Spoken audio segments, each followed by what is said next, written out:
Hello everyone, welcome back to the new video.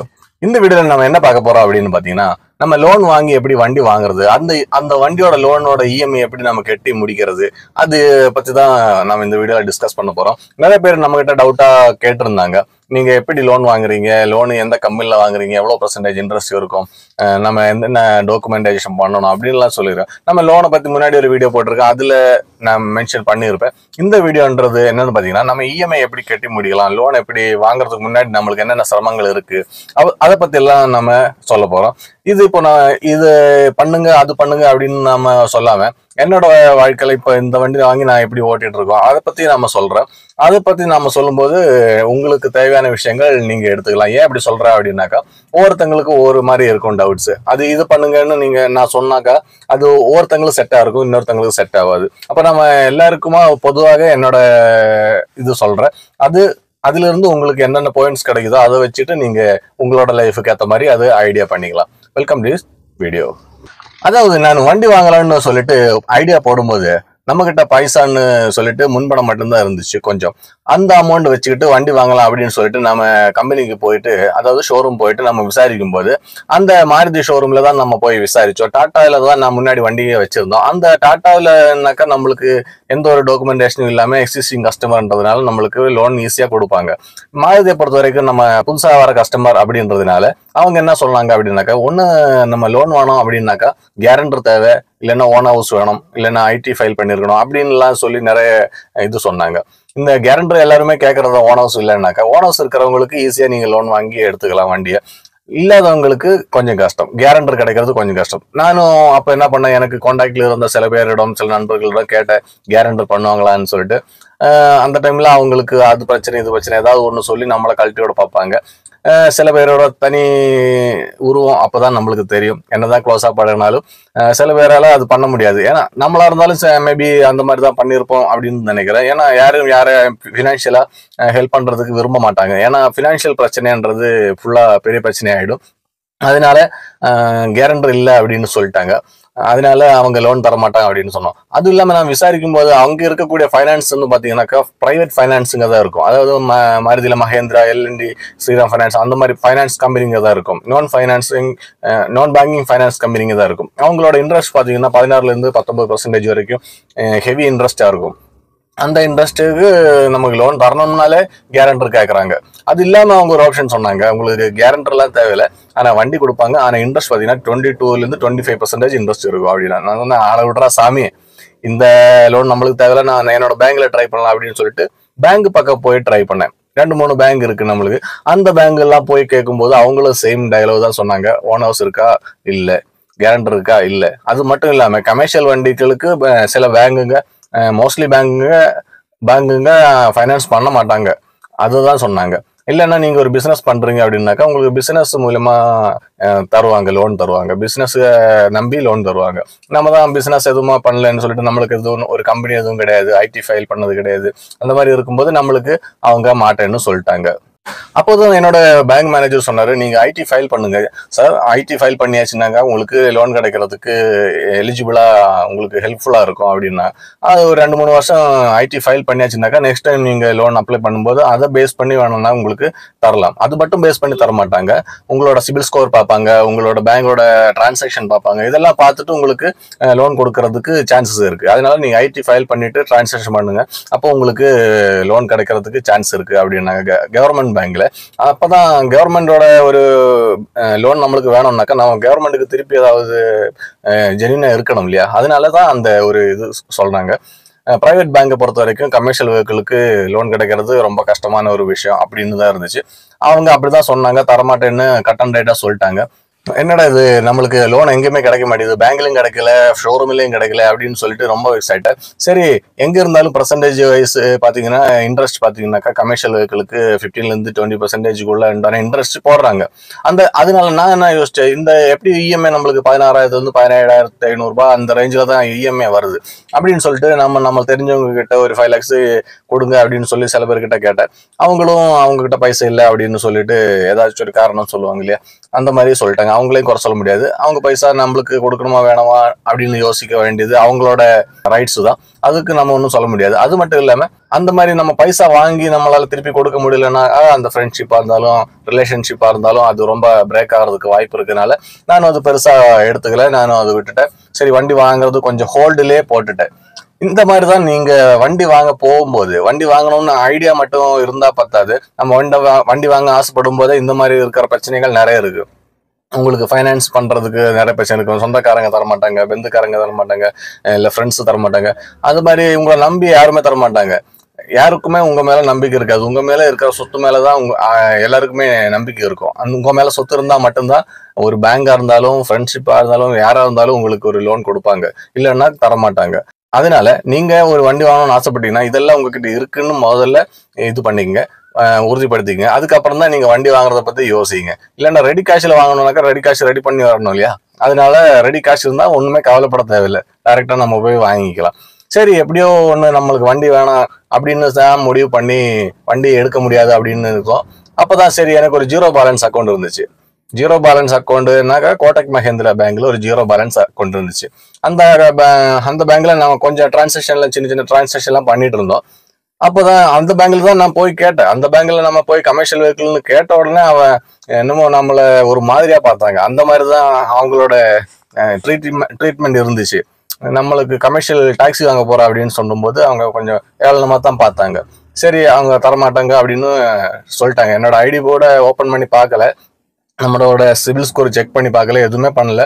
அப்படியே ஒரே idea சொல்லிட்டாங்க, உங்களுக்கு லோனு கமர்ஷியல் வெஹிக்கிள் எல்லாம் பண்ண மாட்டாங்க சார், ஓன் ஹவுஸ் இல்லை, கேரண்டர் இல்லை, அது மாதிரி இருக்கும்போது கண்டிப்பா பண்ண மாட்டாங்க. அது மட்டும் இல்லாமல் கமர்ஷியல் வெஹிக்கிளுக்கு கண்டிப்பா பண்ண மாட்டேன் அப்படின்னு சொல்லிட்டாங்க. சரின்னு சொல்லிட்டு நான் வீட்டுக்கு வந்துட்டு அதுக்கப்புறமா ஒரு 2 days கழிச்சுட்டு ஒரு ஐடியா வந்துச்சு. நம்மளுக்கு Kotak Mahindra bank online account தான் இது. ஜீரோ பேலன்ஸ் அக்கௌண்ட், அது ஆன்லைன் அக்கௌண்டா இருந்துச்சு.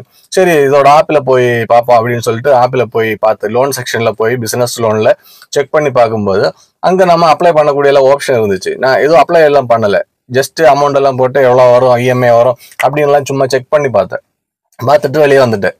சரி, வேலைக்கு ஆகாது, நம்மளுக்கு பேங்குக்கு போய் கேட்டதுக்கு நம்மளுக்கு ரிஜெக்ட் ஆயிடுச்சு இல்லையா, அப்புறம் எப்படி நம்ம இதில் அப்ளை பண்ண மட்டும் எப்படி கிடைக்க போகுது அப்படின்னு நினைச்சேன். ஒரு மறுநாள் அன்னைக்கு விட்டுட்டேன். மறுநாள் பார்த்தீங்கன்னா காலையில கால் பண்ணாங்க.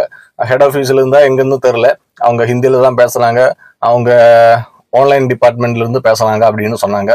சார், உங்களுக்கு லோன் எலிஜிபிலிட்டி இருக்கு, உங்களுக்கு லோன் தேவையா அப்படின்னு சொல்லிட்டு கேட்டாங்க. நீங்க நேற்று சர்ச் பண்ணீங்களா அப்படின்னு சொல்லிட்டு கேட்டாங்க. நான் சொன்னேன், ஆமா லோன் எனக்கு தேவைப்படுது, ஆனா உங்க பேங்க்ல வரும்போது அவங்க தரமாட்டேன்னு தான் சொன்னாங்க அப்படின்னு சொன்னேன். அப்போ அவங்க சொன்னாங்க, இல்ல சார், அவங்க டிபார்ட்மெண்ட் வேற, நம்ம ஆன்லைன் டிபார்ட்மெண்ட் வேற, உங்களுக்கு வேணும்னா சொல்லுங்க, நாங்க அரேஞ்ச் பண்ணி தரோம் அப்படின்னு சொன்னாங்க. நான் சொன்னேன், என்கிட்ட எந்த டாக்குமெண்ட் கிடையாது, ஓன் ஹவுஸ் கிடையாது, கேரண்டர் கிடையாது, ஐடி கிடையாது, சேலரி சர்டிஃபிகேட் கிடையாது, பிசினஸோட இது கிடையாது, ஒண்ணுமே கிடையாது, லோன் எப்படி தருவீங்க அப்படின்னு கேட்டேன். இல்லை சார், நான் செக் பண்ணிட்டு 5 minutes வரேன்னு சொல்லிட்டு செக் பண்ணாங்க. 5 minutes திரும்பி வந்தாங்க. வந்துட்டு ஓகே சார், உங்களோட சிபில் ஸ்கோர் கரெக்டாக இருக்குது, டிரான்சாக்ஷன் கரெக்டாக இருக்குது, டாக்குமெண்டேஷன் கரெக்டாக எல்லாமே இருக்குது சார், பக்காவாக இருக்குது, நீங்கள் ஓகேன்னு சொல்லிட்டீங்கன்னாக்கா 5 minutes அக்கௌண்ட்டில் பைசா வந்துடும் அப்படின்னு சொல்லிட்டாங்க. எனக்கு அவங்க சொன்னதை ஒரு நம்பிக்கை வந்துச்சு. சரி ஓகே சார், ப்ரொசீட் பண்ணுங்கன்னு சொல்லி 5 lakhs போடுங்க அப்படின்னு சொன்னான். சரி ஓகேன்னு சொல்லிட்டு அப்ளை பண்ணாங்க. ஃபர்ஸ்ட் வாட்டி ரிஜெக்ட் ஆயிடுச்சு. ரெண்டாவதும் அப்ளை பண்ணாரு, அதுவும் ரிஜெக்ட் ஆயிடுச்சு. அப்படியே ஒரு வாரம் ஓடி போயிடுச்சு. நான் சொன்னேன் அவர்கிட்ட, சார் இதுக்கு தான் நான் சொன்னேன், ஹெட் ஆஃபீஸில் மெயின் பிரான்ச்சிலேருந்து ரிஜெக்ட் பண்ணிவிடுவாங்க, நீங்கள் தேவையில்லாம என்னையும் சும்மா உசுப்பேற்றி விட்றீங்க அப்படின்னு சொல்லிட்டு நான் வேணான்னு சொல்லிட்டேன். இல்லை சார், இன்னொரு வாட்டி கூட ட்ரை பண்ணுவோம், நம்மளுக்கு இந்த வாட்டி கண்டிப்பாக முடிச்சு கொடுத்துட்றேன் அப்படின்னு சொல்லிட்டு 3வது வாட்டி ட்ரை பண்ணார். இதெல்லாமே ஒரு வீக்குக்குள்ளே நடக்குது. 3வது வாட்டி ட்ரை பண்ணாங்க. என்னோட லைனில் இருக்கும்போதே அவர் டிரான்சாக்ஷன் பண்ணிட்டாரு. லைன்ல பேசிட்டே இருக்கும்போது, ஓகே சார், உங்களோட லோன் சாங்ஷன் ஆயிடுச்சு, உங்க அக்கௌண்ட்ல கிரெடிட் ஆயிடுச்சு பாருங்கன்னு சொன்னாங்க. அதுக்குள்ள கிரெடிட் ஆயிடுச்சு. வெறும் 20 ரூபா மட்டும் மைனஸ் ஆயிடுச்சு. 5 லட்சம் ரூபாய்க்கு 20 ரூபா கம்மியா அக்கௌண்ட்ல கிரெடிட் ஆயிடுச்சு. எந்த ஒரு டாக்குமெண்டேஷனும் கிடையாது. கேவைசி எல்லாம் நம்ம பேங்க்ல பண்ணியிருக்கோம். ஆன்லைன்ல நம்மளோட எல்லா டிரான்சாக்ஷன்ஸும் கரெக்டா இருக்கு. அது மட்டும் இல்லாம நம்மளுக்கு சிபில் ஸ்கோர் பக்காவா இருக்கு. அப்படின்ற பட்சத்துல எல்லாமே பக்காவா இருக்கும்போது அவங்க உடனே பண்ணி கொடுத்துட்டாங்க. ஒரே செகண்ட்ல ஆன்லைன்ல இருக்கும்போதே நம்மளுக்கு பேங்க்ல பணம் போட்டாங்க. இது அந்த பேங்க்குக்காரங்களுக்கு பண்ணிருக்கலாம். ஏன்னா அவங்க நம்ம டாக்ஸ் வாங்க போறோம் அப்படின்னு சொன்னதுனால அவங்க அது ஓபன் பண்ணி கூட பார்க்கல. அந்த அளவுக்கு நம்மளை மதிக்கிறாங்க அப்படின்னு தான் அர்த்தம். அப்படிதான் அந்த பைசா வந்துடுச்சு. அதுக்கப்புறம் நாம அந்த பைசா எடுத்துட்டு போயிட்டு நம்ம வண்டி ரெடி கேஷ் கொடுத்து வாங்கிட்டோம். அதாவது நம்மளுக்கு லோன் தரமாட்டோம்னு சொன்னா பாருங்க, அந்த லோனு கிடையாது, உங்களுக்கு எலிஜிபிலிட்டி இல்லை, அது மாதிரி ஓன் ஹவுஸ் இல்லை, அதில் இருந்தால் தான் வண்டி வாங்க முடியும் அப்படின்லாம் சொன்ன அந்த ஷோரூம்லேயே போயிட்டு ரெடி கேஷ் கொடுத்துட்டு வாங்கிட்டோம். எப்படி அப்படின்னா, உனக்கு தேவை கேஷு, வண்டி கொடுறா அப்படின்னு சொல்லிட்டு வண்டி வாங்கிட்டோம். 17,650 ரூபா இஎம்ஐ. அவர் 4 வருஷம் போடலான்னு சொன்னார். நான் வேணாம் 3 வருஷம் போடுங்க, 3 வருஷம் போடுங்க அப்படின்னு சொல்லி கம்மியான இஎம்ஐ கம்மியான இயர்ஸில் அதிகமான இஎம்ஐ செட் பண்ணிட்டேன். அதாவது நம்ம 4 வருஷம் 5 வருஷம் அந்த மாதிரிலாம் இஎம்ஐ போட்டேன்னா நம்மளுக்கு இஎம்ஐ கம்மியாக இருக்கும். ஆனால் வண்டியோட லைஃப்ன்றது ஒன்று இருக்குது, அது நம்மளுக்கு இருக்கும்போதே நம்ம இஎம்ஐ கட்டி முடிக்கணும். நமக்கு இந்த வண்டி சிஎன்ஜி வண்டி நம்ம வாங்க போகிறோம், இதுக்கு எப்படி லைஃப் இருக்க போகுதுன்னு நம்மளுக்கு தெரியாது. அப்படி இருக்கும்போது நம்ம உஷாராக கொஞ்சம் இஎம்ஐ அதிகமாக வச்சுட்டு இயர்ஸ் கம்மியாக போடலாம் அப்படின்ற ஐடியாவில் 3 வருஷத்துக்கு இஎம்ஐ போட்டிருந்தோம். 17,640 ரூபா இஎம்ஐ மந்த்லி. அது நம்ம கரெக்டாக கட்டிட்டு போனோம். இந்த இஎம்ஐ நான் ஸ்டார்ட் பண்ணதுலேருந்து நான் ஒரு 20 வருஷமா ஒவ்வொரு 2-3 வண்டி வாங்கியிருக்கேன், நிறைய லோன் வாங்கியிருக்கேன். இது எல்லாமே நம்ம இதுவரைக்கும் எந்த ஒரு இஎம்ஐயுமே நம்மளுக்கு மிஸ் ஆனது கிடையாது. அதனாலதான் நம்மளுக்கு சீக்கிரமா அந்த லோனை கிடைக்கிறதுக்கு ஹெல்ப்ஃபுல் ஆயிடுச்சு. இந்த மாதிரி நம்ம உங்களுக்கும் சொல்றது என்னன்னா, நம்ம லோன் வாங்குறதுன்னு யார் வேணாலும் வாங்கிடலாம், வண்டி வாங்குறதும் யார் வேணாலும் வாங்கிடலாம். இந்த இஎம்ஐ கட்டுறது கடன் ஒருத்தங்க கிட்ட நம்ம பணம் வாங்கும்போது அது திருப்பி கட்டணும் அப்படின்றது நம்மளுக்கு உறுதியா இருக்கணும். ஒரு நாள் கூட மிஸ் ஆகக்கூடாது. ஒரு நாளுக்கு 2 நாள் முன்னாடியே நம்மளோட இஎம்ஐ நம்மளோட பேங்க் அக்கௌண்ட்ல இருக்கணும். அந்த மாதிரி உங்களுக்கு கான்ஃபிடன்ஸ் இருந்தா மட்டும்தான் நம்ம லோன் எடுத்து வண்டி வாங்குறத பத்தி எல்லாம் யோசிக்கணும். ஏன்னா பிசினஸ்ன்றது எப்பவுமே இருக்காது. அந்த மாதிரி இருக்கும்போது நம்ம எப்படி இஎம்ஐ எல்லாம் மேனேஜ் பண்றது அப்படின்றது ஒண்ணு இருக்கு. இந்த இஎம்ஐ நான் எப்படி மேனேஜ் பண்றதுன்னு நான் சொல்ல, அதுல இருந்து நீங்க உங்களுக்கு ஏற்ற மாதிரி செட் பண்ணிக்கோங்க. நான் எப்படி மேனேஜ் பண்ணுறதுன்னா, நம்ம எப்படியும் சொல்லுவோம் இல்லையா, மெயின்டெனன்ஸுக்குன்னு ஒரு 5,000 6,000 மாற்றுவோம். அந்த ஒரு அமௌண்ட் மாற்றி வைப்போம். ஆனால் நம்மளுக்கு சர்வீஸ்ன்றது பார்த்தீங்கன்னா 3 மாதம் 2.5 மாசத்துல தான் ஒரு வாட்டி தான் சர்வீஸ் வரும். அப்போ அந்த அமௌண்ட் பேலன்ஸ் இருக்கும். அந்த பேலன்ஸ் கொஞ்சம் கொஞ்சமா சேர்ந்து இருக்கும். அது இல்லாம நம்மளுக்கு இதெல்லாம் போக மிச்சம் மீது 2,000-3,000 இருக்கிறது சேவிங்ஸ்ல இருக்கும் இல்லையா, அந்த அமௌண்ட் கொஞ்சம் கொஞ்சமா சேர்ந்து வரும். இந்த அமௌண்ட் நம்ம கை வைக்காம தான் இருப்போம் அந்த அமௌண்ட் எல்லாம். ஆனா நம்மளுக்கு இந்த மாதிரி இஎம்ஐ எப்பவாச்சும் ஒரு வேலை இல்லாம இருக்கு, நம்மளுக்கு உடம்பு சரியில்லாம இருக்கு, எங்கேயாவது நம்ம போக வேண்டி இருக்கு, அந்த மாதிரி இருக்கிற டைம்ல அர்ஜென்ட்ல இஎம்ஐ கட்டணும் அப்படின்ற பட்சத்துல இஎம்ஐ மிஸ் பண்ணாம அந்த அமௌண்ட்ல இருந்து எடுத்து நம்ம ரொட்டேஷன் பண்ணணும். மெயின்டெனன்ஸுக்குன்னு நம்ம வச்சிருக்க மெயின்டெனன்ஸ் ஃபண்ட்ல இருந்து எடுத்து நம்ம இஎம்ஐ கட்டும்போது கவனமா இருக்க வேண்டிய விஷயம் என்னன்னு பாத்தீங்கன்னா, மெயின்டெனன்ஸுக்கு வரக்கூடிய அந்த டைமும் இஎம்ஐயோட டேட்டும் நெருக்கமா வரக்கூடாது. அதாவது ஒரு 10ஆம் தேதி இஎம்ஐ எடுக்கிறாங்க அப்படின்னாக்கா 11ஆம் தேதியோ 12ஆம் தேதியோ போயிட்டு இல்ல 15ஆம் தேதிக்குள்ளேயே போயிட்டு நீங்க சர்வீஸுக்கு விடுற மாதிரி இருக்கக்கூடாது. அந்த மாதிரி இருந்துச்சுனாக்கா நீங்க சர்வீஸுக்கு வேற காசு தேட வேண்டி இருக்கும். அந்த மாதிரி பிரச்சனைகள் வராம கொஞ்சம் கேப் எப்பவுமே இருக்கிற மாதிரி ஒரு 10 days கேப் இருக்கிற மாதிரி செட் பண்ணி தான் நம்ம இந்த இஎம்ஐயும் மெயின்டெனன்ஸ் சர்வீஸ் எல்லாத்தையும் கொண்டு ஓட்டிட்டு போகணும். அப்போ அதுக்கு என்ன பண்ணலாம்னு பார்த்தீங்கன்னா, நம்ம ரெண்டல் ஹவுஸ்ல இருக்கிறவங்களா இருக்கலாம். நான் என்ன பண்றதுன்னு பார்த்தீங்கன்னா, ஃபர்ஸ்ட் எல்லாம் ஹவுஸ் ஓனர்னாக்கா 1ஆம் தேதியில 5ஆம் தேதிக்குள்ள ரெண்ட் கொடுக்க சொல்லுவாங்க இல்லையா.